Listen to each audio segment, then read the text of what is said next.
जन्म झालेला ब्रह्मदेवाचा. ब्रह्मदेव जन्मल्यावरती त्यांनी खाली पाण्यात बघितलं, आपलं प्रतिबिंब पाण्यात दिसतंय.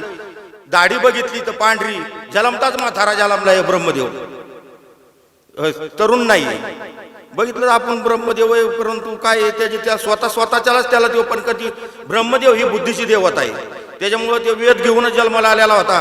त्यांनी त्याचा शोध लावला, आपण कुठून जन्मलो, कसं जन्मलो. त्यांनी शोध घेतला, त्यांनी त्या देठात प्रवेश केला कमळाच्या. आपण कमळातून जन्मलो, पण खाली काय आहे नेमकं. खाली गेला त्याला विष्णूची मूर्त दिसली झोपलेली, निद्रिस्त अवस्था.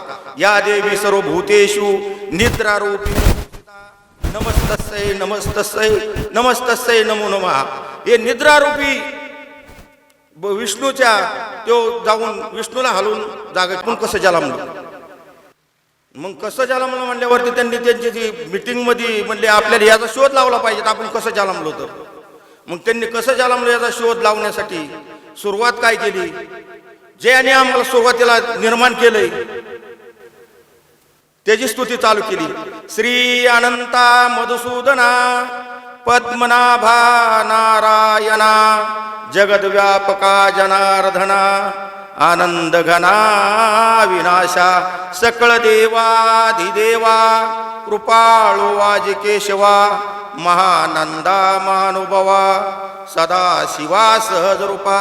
आता कोण आहे निर्मिता नेमकं, जो आसन तो त्याची प्रार्थना निर्माण केली. तर त्यांची प्रार्थना केल्याच्या नंतर त्या देवीने त्यांना एक असे 2 शब्द टाकलेले आहेत. तप करायला लावलं त्यांना. 12 वर्ष किंवा काय असेल ती, आता सगळं नाही मला सांगता येतं. त्यांना तप करायला लावलं अगोदर. तपश्चर्या केल्याच्या नंतर मग त्यांना देवी प्रसन्न झाली.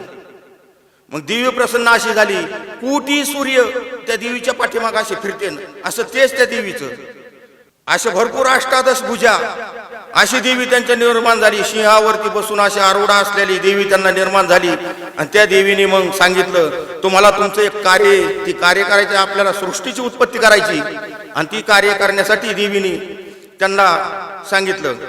तर सांगितल्यानंतर देवीने एक पुष्पक विमान तयार केलं. आणि पुष्पक विमान तयार करून त्याच्यावरती ब्रह्मदेव विष्णू आणि शंकर बसवले. आणि त्यांना अगोदरच मायावी देवीची मायेचा अवतार आहे, संपूर्ण शक्ती आदिशक्ती ही मायेचा अवतार आहे. तिने ब्रह्माला विष्णूला आणि शंकराला विमानात बसून ब्रह्मलोकाला अगोदर पोहोचवलं. ब्रह्मलोकात गेल्यावरती तिने प्रतिब्रह्मदेव अगोदरच निर्माण केलेला होता. तिथलच्या देवाची निर्मिती अगोदरच करून ठेवली होती मायेवी. आणि मग देवीने तिथे गेल्यावर ब्रह्मदेवाला सांगितलं, हे स्थान तुझं आहे. हे तपश्चर्या केलेला ब्रह्मदेव आहे, त्याला सांगितलं हे स्थान तुझं आहे. पहिला ब्रह्मतीने गुप्त केला आणि त्या ठिकाणी त्याची स्थापना केली.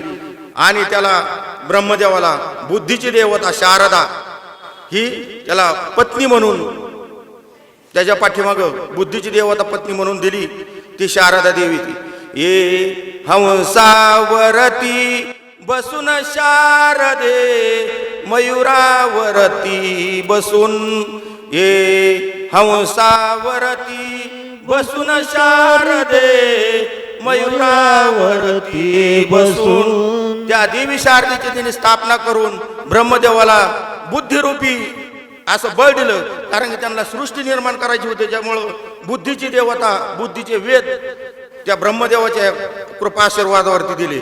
पुढं शंकर भगवानाला वर कैलासावरती बसून हरण करण्याचं, म्हणजे जे जन्म ब्रह्मदेवाने केलेला आहे त्याची ते हरण करण्यासाठी त्याला शक्ती पाहिजेत, म्हणून शक्तीची देवता त्या देवीच्या अंगापासूनच जी बुद्धीची दिली तीच शक्तीची देवता तिने शंकराला दिली.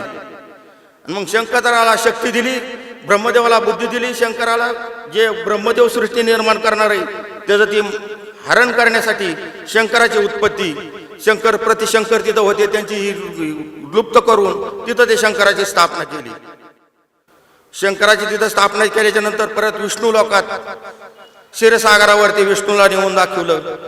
त्याची लक्ष्मी सकट तिथं स्थापना केली, जशी यांची केली तशीच. आणि विष्णूला पालनहार म्हणून पदवी दिली. पालनहाराचं पदव दिलं म्हणजे संपूर्ण सृष्टीचं पालन करायचं, किंवा काय आडी अडचणी आल्या तर त्याचा संहार करायचा, त्याचे ही करायचं, असं पालनहार म्हणून. आणि ते जे पालन करायचं असतं त्यासाठी द्रव्य अर्थ जी लक्ष्मी लागती ती लक्ष्मी विष्णूला दिली. त्याला पैशाची याची अडचण काय आली नाही पाहिजे पालन करताना सृष्टीच्या, म्हणून लक्ष्मीची देवता विष्णूला दिली. आता हे जे 3 देवता आहे, ह्या तिन्ही देवता आपल्या जवळ येतात. आपण फार दूरदृष्टीने पाहतोय, कुठं ब्रह्मन, कुठं विष्णू, कुठं परब्रह्मन, तिथून ती लक्ष्मी आली, तिथून माहूरगडला देवी ही गेली ती गेली. परंतु या तिन्ही देवी आपल्या हृदयात येतात, दररोज वावरत आहेत. लक्ष्मी रूपाने, पैशाच्या अडक्याच्या रूपाने लक्ष्मी आपल्या जवळ आहे. बुद्धी जर आपली चालली नाही तर आपण भ्रमत होऊन येणे पिसेवानी हिंडू वाटणे. ती बुद्धीची देवता आपल्या डोक्यात बसलेली आहे. ब्रह्मदेवाची बुद्धी देवता सरस्वती, ती आपल्या जवळ नसली तर आपण चालू शकत नाही. त्याचप्रमाणे लक्ष्मी आहे, बुद्धी आहे, आणि शक्ती जर नसताना आपण तर कुठंच काय करू शकत नाही. काही उचलायचं जर म्हणलं तर आपल्याला शक्तीच लागते ना. वृक्षाचे ही पान हले त्याची सत्ता, कोण बोलविता हरविन, किंवा समुद्र रेखानं ओलांडावी, पृथ्वी भूतीबाधी ही आज्ञा माझी. ह्या पद्धतीत ह्या तिन्ही देवांची निर्मिती केली. टप्प्याटप्प्याने सांगतो, थोडंफार विसरलं इकडे तिकडे इकडे तिकडे होईल. तर अशा 3 प्रकारच्या 3 देवता 3 देवांना दिलेली. आता सृष्टीचे निर्माण चालू झालेली आहे. आणि मग पुढे आपल्याला काय 3 देवता आणि हे आपल्या 3 3.5 शक्तीचे पीठ ही पाहण्यासाठी थोडा भाग वेगळ्या बाजूला जावं लागतंय. तर ही 3 देवताचे कार्य चालू झालेले आहेत. 3 देवताचे कार्य चालू झाल्यावरती आपल्याला परत आणखीन 1 देवापासून चालू करायचंय. कारण की ही देवी आपल्याला श्रीगोंद्यात कशी आली ही पाहायचंय.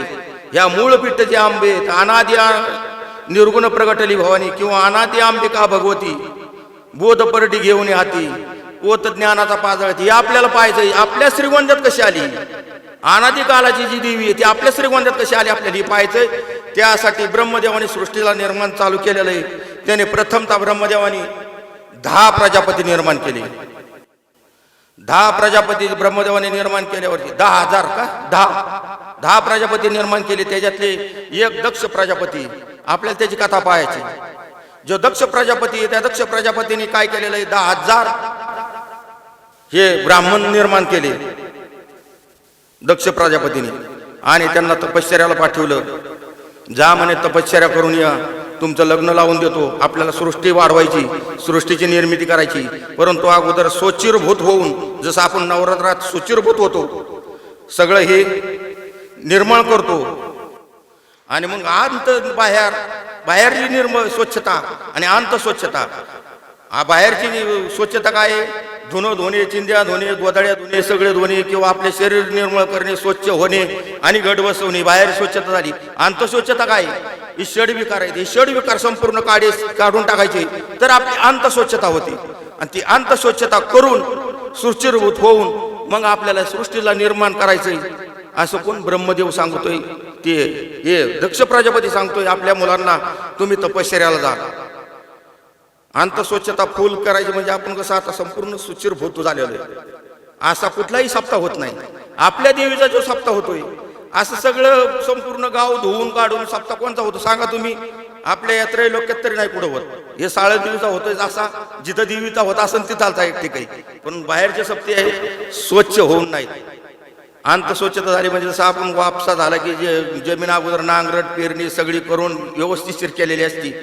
नांगरट व्यवस्थितशीर, पाळ्या 2-4 व्यवस्थित, वाखारण्या आडव्या तिडव्या करून जशी आपण शेती करतो. भूमीचे मार्दव सांगे कोंभाचे लवलव, काय पुढे बरोबर आहे का. तर अशी माऊलींनी सांगितलेलं आहे ज्ञानेश्वरीतून. ते आपल्याला काय एवढे पाठ नाही तो, पण चालता चालता एखादी आली चालू ओघाने आली तर घेतोय मी काय वया पाठ नाही केलेले. पण ओघातून आल्यावर येतात काय काय वाचतोय ना आपण. मी 18 वर्ष झाले, 22 वर्ष झाले. तर मग अशी स्वच्छता करून ते पाठवले मुलं. कुणी, दक्षाने तपश्चर्याला पाठवलेली. तपश्चर्या पण पाठी माघारी आली. तपश्चर्या 12 वर्षाची त्यांची पूर्ण झाली. पूर्ण होऊन ते माघारी आले. तर माघारी आल्यावरती त्यांना काय करायचंय, आता सृष्टी उत्पत्ती करायची. परंतु त्यांना नारद महर्षी मध्येच भेटले वाटत त्या मुलांना.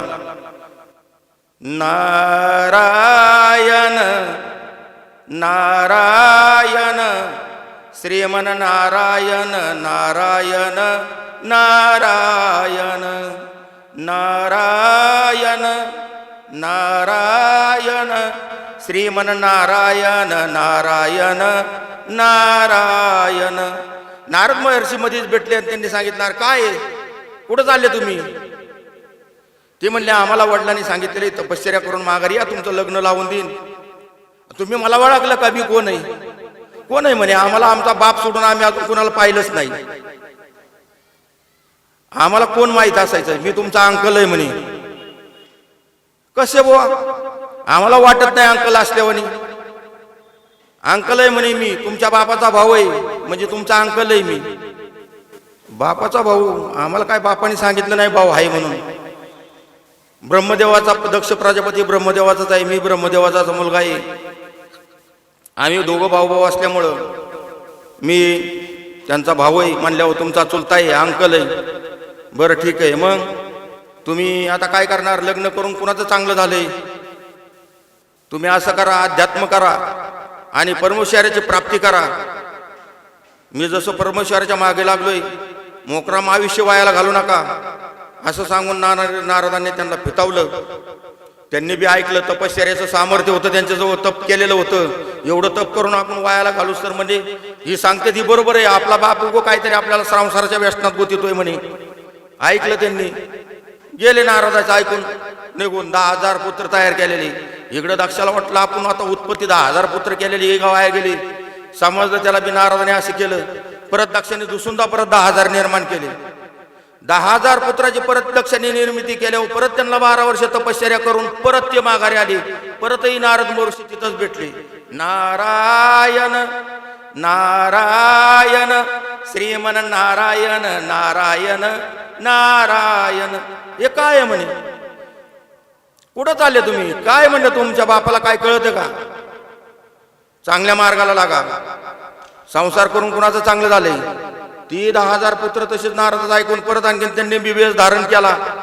गेले तपश्चर्या कराय परत परमेश्वराची प्राप्ती करण्यासाठी. परत काय इकडे दक्षाला राग आला. मग मात्र दक्षाची सटाकली थोडीशी. मग दक्षाने नारद महर्षीला हेडवाकडे बोलायला सुरुवात केली. 20,000 पोरांचं आपलं वाटोळ केलं याने. आपल्या एका पोराचं एखाद्याने वाटोळ केलं तर आपले टाळ कसं राखते? यांनी 20,000 पोरांचं आपल्या वाटोळ केलं, अख्खं थोडं नाही. मग त्याने टाळ कसं राखल्यावरती नारद महर्षीला असं बोलायला सुरुवात केली. हेडवाकडे शब्दात बोलला नारद मुनी आणि नारदाला शाप द्यायला गेला. तुझं म्हणलं एक जागेवर कधीच तू राहणार नाहीस, अखंड भ्रमण करीत राहशील. म्हणलं एक जागेवर तुझं एक पळभर तुला एक जागेवर राहता यायचं नाही, सारखं समोरून. त्याच्या ते फायद्याचाच त्यांनी शाप दिला. त्याला भ्रमण तीच पाहिजे होती. परंतु मग ब्रह्मदेव तिथं आले. संत कोणाचे वाईट करीत नाहीत म्हणले. नारद हा संत आहे, त्याने काय वाईट केलं नाही म्हणले. मुलांना चांगलं शिकवलेलं आहे. आणि तू जे 20,000 मोर निर्माण केले होते ती म्हणले सगळे किन्नर होते. तो निर्माण केले ते पुरुष नव्हतेच. तर नारदाने केलं ती त्यांचं एक चांगलं केलेलं आहे. तो इकडे आणून तरी काय धड अर्धन वट आईचा ना बापाचं करून टाकलं असतं, लटकू झाले असते ते. ही संत कुणाचं वाईट करीत नसतात म्हणते. जगाच्या कल्याणा संताचे विभूती देह कष्टभीती परोपकारी. त्याप्रमाणे म्हणले हे त्यांनी केलं ती बरोबर केलेलं आहे. तो उलट साधूचा द्वेष केला, साधूचा छळ केला. त्याबद्दल तुला प्रायश्चित्त घ्यावं लागन, तुला देवीची उपासना करावं लागेल. आणि मग तिथून पुढे परत सृष्टीला निर्माण करतो. तुला अजून सृष्टी निर्माण करायचं काही कळालेलंच नाही. आणि मोकराम तू संताची छळणा केली, त्याच्यामुळे उलट तुला पातक झालेले. तू परत आता 9 दिवस आणि 9 रात्र देवीची उपासना कर. पहिला गोंधळी आणि पहिला आराधी दक्ष प्रजापती देवीचा. त्या दक्ष प्रजापतीने 9 दिवस आणि 9 रात्री देवीची उपासना केली. कोणत्या? या शंकराच्या पार्वतीची किंवा लक्ष्मीची नाही, त्या जिने जगत निर्माण केलं त्या देवीची उपासना केली. आणि त्या देवीला सांगितलं, हे देवी तू मला प्रसन्न होऊन भगवती आदिशक्ती जी अनादि अंबिका भगवती त्या दक्षाच्या पोटी जन्म घेतला तिने. त्या शक्तिरूपी तिचं नाव शक्ती ठेवलं, सती. आणि त्या दक्षाने तिचं नाव सती ठेवलं. आणि ती सती त्याला शंकराशी लग्न लावून द्यायचं होतं. बालपण आनंदात गेलं सतीचं. सती मोठी झाली, लग्नाला आली. ब्रह्मा विष्णू मध्यस्थी घालून शंकराशी त्या सतीचा विवाह लावून दिला. ते विवाह झाल्याच्या नंतर ती सती शंकराशी आनंदित राहायला लागली. काही काळाने बरेचसे काळ लोटल्यानंतर ब्रह्म देवानी महायज्ञ केलेला होता, महासभा पाठवलेली होती आणि त्या सभेत सगळे देव देवता, शंकरादी देवता सर्व बोलावलेले होते. त्या देवता संपूर्ण त्या दक्षासहित तिथं ते जमलेले असताना दक्ष असा अचानक त्या सभेत उतरला. जसा एखादा आमदार खासदार आपल्या इथं सभा चाललेली असती, कीर्तन चाललेलं असलं, कीर्तनात नाही कोणी त्यांना मान देत, परंतु सभा चाललेली असल्यावर एखादा वरिष्ठ अधिकारी आला किंवा एखादा वरिष्ठ आमदार आला किंवा एखादा खासदार आला, सगळे उठून त्यांना जे हरी करतात, सगळे सलूट मारतात. तसे सगळ्यांनी देवांनी सलूट मारला दक्षाला. दक्ष हा वर्चस्व मानला जात होता पहिला. दक्षाला सगळ्यांनी सलूट मारला, परंतु शंकर भगवान हे समाधिस्थ झाले होते. समाधिस्थ झालेले असल्यामुळं ते काही उठलेच नाहीत त्याला दक्षाला सन्मान करण्यासाठी. शंकर भगवान नाही उठल्यावरती दक्षाला राग आला. आपला जावाई, शंकर भगवानाची महती मस्त मोठी, परंतु दक्षाचा जावाई आहे, आपला जावई, आपल्याला सर्व देवांनी आपल्याला सन्मान केला, सलोट मारला, पण दक्ष उठलाच नाही, ते शंकर उठलाच नाही. मग शंकर उठला नाही तर मग त्यांनी शंकराला नाही त्या सभेत नाही ते येडेवाकडे शब्दाने बोलू लागला. नंदी राग आला नंदीला. नंदी म्हणला, दक्षा तोंडावर तू काही बोलायला लागलेला आहे आमच्या स्वामीला. त्या नंदीने त्याला ते शाप दिलाय, तुझं तोंड बकऱ्यावानी बे बे करतय म्हणले, तुझं ही तोंड झडून तुला बकऱ्याचं तोंड येईल, असा शाप दिला त्यांनी नंदीने. मग शाप दिल्याच्या नंतर काही काळाने तरी सुद्धा शंकराने ही शक्तीला सतीला घरी काही सांगितलेलं नाही, पत्नीला घरी काही सांगितलं नाही. आपल्याला तुझ्या मंडळीच्या बापाने काही आपला अपमान केलाय सासरे बोनी, ती घरी काही सांगितलं नाही, ते आपल्या झाकून ठेवलं त्यांनी. मग शंकरांना वाटलं आता ही जास्तच पेटलेलं आहे. पेटलेला असताना मग शंकर मस्त ते समाधीत होते, मस्त त्यांनाही वाटलं, परंतु काय आपण समाधीत असतो आपल्याला काय माहित नाही. परंतु मग दक्षाला अजून बी वाटलं याचा सूड मी परत घेईन शंकराचा. मग सूड भावनेने दक्षाने परत यज्ञ मांडला मोठा, आणि त्या यज्ञाला सगळ्या देवतांना बोलावलं, परंतु शंकराला आमंत्रणच दिलं नाही. शंकराला आमंत्रण दिलं नाही, परंतु सगळे लोक जायला लागले. आपण एखाद्या घरी जर काही कार्यक्रम असेल आणि आपल्या वाडीवरचं एखादंच घर चुकावलेलं असलं, त्याला सांगितलेलंच नसलं आणि त्याने मुद्दाम होऊन सांगितलेलं नसतं, परंतु त्या सतीला वाटलं माझा बाप चुकला असन सांगायचं, विसरला असन, पण बापाच्या घरी जायला कसला आमंत्रण पाहिजे. म्हणजे आपले आई बाप आहेत, आई बापाच्या घरी जाण्यासाठी आमंत्रणाची गरज नाही. म्हणून सती म्हणली आपल्याला जावं लागेल. शंकराची विनवणी केली सतीने, आपल्याला जावं लागेल, माझ्या बापाचं कार्य. शंकराने विनंती केली जाऊ नकोस, हा यज्ञ केलेला सूड भावनेने केलेला आहे, हा काही यज्ञ त्यांनी करावं म्हणून केलेला नाही, परंतु आपला सूड घेण्यासाठी केलेला आहे, तू जाऊ नकोस, टाळाटाळ कर. सतीने ऐकलं नाही, सती गेली. गेल्याच्या नंतर आईला आपली कडकडून भेटली, आणि आईन लेक शेवटी काय म्हणजे जरी या सासऱ्या जावायचं काय झालेलं असलं तरी आई काय लेकीला काय लगेच वाईट बोलत नाही. ती एक मायेचाच सागर आहे. आई माझी मायेचा सागर, दिला तिने जीवनाधार. त्या आईने तिला भेटली. आईला तिने विचारलं, आई आम्हाला आमंत्रण का दिलं नाही? सगळे देवदेवतांना बोलवलं, माझ्या पतीला का बोलवलं नाही?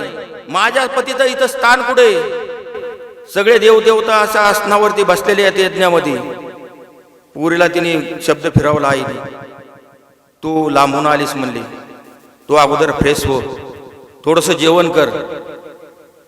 तिने ते डवलून नेले ते शब्द, परंतु तिने बापाला बी परत विचारलं, माझ्या पतीला का सांगितलं नाही? पित्याने सांगितलं तुझा पती काय गोसावी, तू इथून पुढे नांदाय जाऊ नकोस, मी तुला सांभाळतो. माणूस म्हणतो ना पोटात जड नाही झाली ताटात जड झाली काय आमच्या, आम्ही सांभाळतो. तसं तिने सांगितलं. दक्षिणी तू जाऊ नकोस, मी सांभाळतो तुला. सतीला राग आला. जोपर्यंत तिला बोलत होता दक्ष बाप, तोपर्यंत तिने ऐकून घेतलं. पण ज्या वेळेस शंकराचा अपमान करायला सुरुवात केला दक्षिणी, तो गोसावी मसन वाट्यात राहतो, आम्हाला मान अपमान काय कळत नाही त्याला, माझा त्यांनी भरपूर अपमान केलेला आहे. वाकडे तिकडे शब्द बोलायला लागला दक्ष प्रजापती. इतके शब्द वाकडे तिकडे बोलल्यावर तिला सतीला असा राग आला, मी हे त्याग करीन म्हणून तिने पंचांगणी पेटवला स्वतःचा आणि यज्ञ कुंडात तिने उडी टाकली. जशी सतीने उडी टाकली तसेच देव घाबरले. काही देवाने पळायला चालू केलं. हा वेगळाच काहीतरी म्हणजे आपली परीक्षा पाहायचं, हे आपलं काही इथं बरं दिसत नाही. ही मोठे माणसं आहेत, मोठे माणसे कसे बी एकमेकाला हे करून नेतील, पण ह्यांच्या दोघांच्या मध्ये आपलं मारा नाही म्हणे. देवाने पलायन केलं. परंतु मग पुढं काय झालं, हा करता शंकराला बातमी कळाली, सतीने उडी टाकली. क्षण दोन क्षण न लागता शंकर तिथं पोहोचले. त्या धगधगत्या आगीत जी सतीने उडी टाकली कुंडात यज्ञाच्या, त्या यज्ञाच्या कुंडातून सतीला शंकराने जळत प्रेत तसंच बाहेर काढलं. परंतु अगोदर आल्या त्यांनी काय केलेलं आहे, असा राग अनावर नाही झालेला. त्यांनी एक आपल्या जवळची जी हातातली गादा त्रिशूळ काय असन ती पुढच्या समोरच्या शिळवर आधाळलं, आणि ते आधाळल्याबरोबर एक असं आधाळलं की असं प्रचंड असा कडकडाट होऊन वीरभद्राची उत्पत्ती झाली त्याच्यातून. ते वीरभद्र जन्मला की त्याला सांगितलं, हातात शस्त्र घे, दक्षाचं मुंडक छेटून टाक. त्याने जे शिर छेदलं, त्या दक्षाचं मुंडक कुठे गेलं ते तपास राहिला नाही. दक्षाचं मुंडक उडावलं. शंकराने जे सतीचं प्रेत घेतलं आणि खांद्यावर टाकलं, पृथ्वी भ्रमण करायला सुरुवात केली, संपूर्ण त्रिभुवन चक्कर मारायला सुरुवात केली. तर असं काही दिव्य भागवतात सांगितलेले, 1000 वर्ष ते असे शंकर भ्रमण करीत होते सतीचं जळतं प्रेत खांद्यावर घेऊन. सगळी संतुलन सृष्टीचं बिघडण ह्या हेतूने विष्णूने मध्यस्थी करून सुरुवातीला अगोदर त्या दक्षाचं यज्ञ म्हणले, पुढे यज्ञाला लोक मानणार नाहीत, यज्ञकुंडाचा नाश झालाय. तरी मग यज्ञकुंडाचा नाश केलाय म्हणलं, यज्ञ चालू झाला पाहिजे म्हणून विष्णूची मध्यस्थी करून विष्णूने त्या दक्षाला बोकडाचं मुंडकं बसवलं. आणि दक्षाला बोकडाचं मुंडकं बसून तो यज्ञ पूर्ण केला. आणि नंतर ते शंकर भ्रमण करीत होता वर्षानुवर्ष सतीचं प्रेत घेऊन. विष्णूने सुदर्शन चक्र सोडलं, आणि सुदर्शन चक्र सोड की तो सतीचं एक एक एक एक तुकडा करता करता 108 तुकडे केले सतीच्या देहाचे विष्णूने. शंकराच्या पाठीवरती फिरत असता असता पाठीमागून सुदर्शन चक्राने पहिलं मुंडकं पडलं, ते काशी वाराणसी मध्ये पडले. तिथं वाराणसी मध्ये एक शक्तिपीठ आहे, म्हणजे मेन शक्तिपीठ. वाराणसीला बरंच महत्व आहे. वाराणसी मध्ये ते जिथं जिथं ते मुक्ती म्हणतात ना होती, शरीर मुक्त होतं माणसाचं जाळलं की, तिथे एक देवी आहे. अजून एक भैरवाची उत्पत्ती झालेली त्या वाराणसीमध्ये. तर अशी 108 पीठ संपूर्ण त्रिभुवनात पडली, शक्तिपीठ झाली. जिथं जिथं एक एक तुकडा पडला शक्तीचा, त्या सतीचा, जिथं जिथं एक एक तुकडा पडा तिथं एक काही कारणास्तव, म्हणजे कारण लागलं त्याला, त्या कारणास्तव तिथं तिथं शक्तिपीठ झाली. असे 108 पीठ येतं. त्याच्यातले मला वाटतं 52 पीठ का काहीतरी आपल्या भारतात आहेत म्हणतात, आणि आपल्या महाराष्ट्रात 3.5 पीठ येतं. असे 3.5 पीठ शक्तीचे आपल्याला पाहायचे. त्याच्यामुळे आजपर्यंत इथपर्यंत आलो. अजून 3.5 पीठाची व्याख्या आपल्याला करायची. तर 3.5 पीठाची व्याख्या म्हणजे आता एक एक, आता पहिला तुकडा आपल्याला सुरुवात धरायची आपण तुळजापुरात पडला बुवा. तिथं काय कारण घडलं, गर्दम ऋषीची पत्नी, गर्दम ऋषी तपश्चर्याला निघून गेले. ते गर्दम ऋषी तपश्चर्याला करून गेल्यावर तिची पत्नीचं नाव विभूती. ते विभूती आबाला एकटीच राहिली घरी. एकटी स्त्री कुठेही एकटी राहिली की काय म्हणतात ना, दुष्टांचा सोसाट सुटतो. तिला सहकार्य करायला बघत येत, कुठं सहकार्याच्या निमित्ताने तिचं छेडण चालू करतात. त्या पद्धतीत तिथे एक राक्षस होता. त्या राक्षसाने त्या विभूतीला त्रास द्यायला सुरुवात केली. तर त्रास देता देता काय झालं, तिला आता ती अनावर झाला त्रास. जास्त छेडछाड करायला लागल्यावरती तिने त्वरित अशी देवीची धावा केला, आणि देवीची आराधना करून तिने देवी अशी त्वरित अशी ती राक्षस तिच्यापाशी येऊस तर ती देवी तिथं प्रगट झाली आणि त्या राक्षसाचा संहार केला. ती देवी त्वरित प्रगट झाली म्हणून त्वरितची तुळजा आणि तुळजाचा अभ्रंश होऊन तुळजा अशी तुळजा भवानी तिथं प्रगट झाली. त्याच तुळजाला अजून एक ही कारण आहे. रामायणामध्ये राम ज्या वेळेस सीते करून झाडं दगड कावटाळीत होता त्यावेळेस शंकर वरून त्या रामाची पूजा करीत होता आणि रामाचा कुतूहल पाहत होता. पार्वती वरून म्हणली, तुम्ही काय त्या रामाचं हे पाहता म्हणे. त्या रामाला मी आता हे करून घेईन म्हणली, त्याचं सत्व पाहिन नाही बागू शकत म्हणली. तर तिने अशी नट्टापट्टा करून सीतेचं रूप धारण केलं. परंतु सीतेचं रूप धारण केलं, रामाने ओळखलं. आपण एकमेकाची ताटातूट झाल्यावरती सीता दुःखी राहीन का आनंदी राहीन? आनंदी राहीन. कारण मग ती आनंदी राहणारी सीता जर दुःखी राहणारी जर सीता दुःखी राहील, दुःखी राहणारी जर सीता आनंदात राहते इथं म्हणल्यावरती तिला दुःख झालेलं आहे सीतेला, आनंदात कशी आहे? म्हणून त्यांनी रामाने श्रीरामाने तिला तू का आई, तू आई आहेस माझी, तू सीता नाहीस असं म्हणून तू काही म्हणून नाव पडलं. असे दोन नावानी तुळजापुराचं व्याख्या आहे. तशीच कोल्हापूर वासिनी कोल्हापुरात जे तुकडा पाडायला आहे सतीचा, ज्या ठिकाणी तुकडा पाडा त्या ठिकाणी जी शक्तीपीठ झालेली आहे. तिथं कोल्हापूरमध्ये करवीर नावाचा एक दैत्य होता आणि कोल्हासूर नावाचा दैत्य होता. त्या दैत्यांचा संहार करण्यासाठी तिथं अंबिकाने असाच हे करून लोकांनी धावा करून देवीची प्रगट केली असता तिने करवीरला मारलं आणि कोल्हासुराला मारलं. परंतु मारीत असताना ती त्यांची ही होऊन मुक्ती होऊन ते वर जात असताना करवीराने कोल्हापुराने वर मागितले. करवीराने वर मागितला, आई आम्हाला तू मारतीस परंतु आम्हाला काहीतरी वर दे. काय वर पाहिजे? तर त्यांनी सांगितलं तुझ्या नावाच्या पुढे माझं नाव लाव. मग करूर निवासिनी आई भगवती असं नाव आहे किंवा कोल्हापूरची लक्ष्मी म्हणून कोल्हापूर किंवा करवीर हे दोघांचं नाव देवीने लावलं. अशी ती कोल्हापूरची देवी झाली. दोन देवी झाल्या. आता तिसरं पीठ माहूर. माहूर कसं निर्माण झालं? माहूरची कथा अशी आहे. जमदाग्नी ऋषी त्यांची पत्नी रेणुका माता. रेणुका माता ही पतिव्रता स्त्री होती. इतकी प्रतिव्रता म्हणजे महान प्रतिव्रता होती. ती दररोज जमदाग्नी ऋषीला पूजेसाठी नदीवरती जाऊन आंघोळ करून वल्या पाडद्याने येऊन पदरात पाणी आणत होती पूजेसाठी आपल्या पदरामध्ये. असे करता करता काही बरेचसे दिवसानंतर एक दिवस तिला माशाची क्रीडा नजर पडली किंवा जलगंधर्व क्रीडा नजर पडली नदीमध्ये जलामध्ये. आणि तिचं थोडंसं मन विचलित झालं. तर त्या थोडंसं मन विचलित झाल्यामुळं तिचं पतिव्रता बन थोडंसं ढळलं. नुसतं पाहिल्याने आपण तर काही बी करतो परंतु नुसतं पाहिलं दृष्टीने तरी तिचं पतिव्रता बन ढळलं आणि पदरात पाणी यायना. मग पदरात पाणी यायना त्यामुळे देव पूजेला उशीर झाला. जमदाग्नी ऋषी वाट पाहत होते. रेणुका का आली नाही? आली तर मोकळी आली, पाणी न आणता आलेली. कुठं पाप केलं?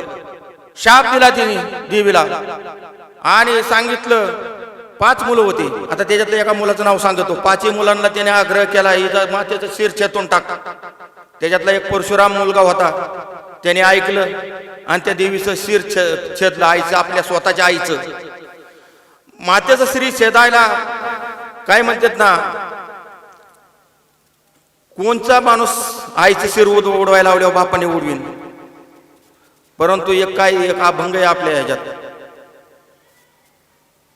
स्वामी काज गुरुभक्ती पितृवचन सेवापती हीच विष्णूची महापूजा अनुभव नाही तुझ्या.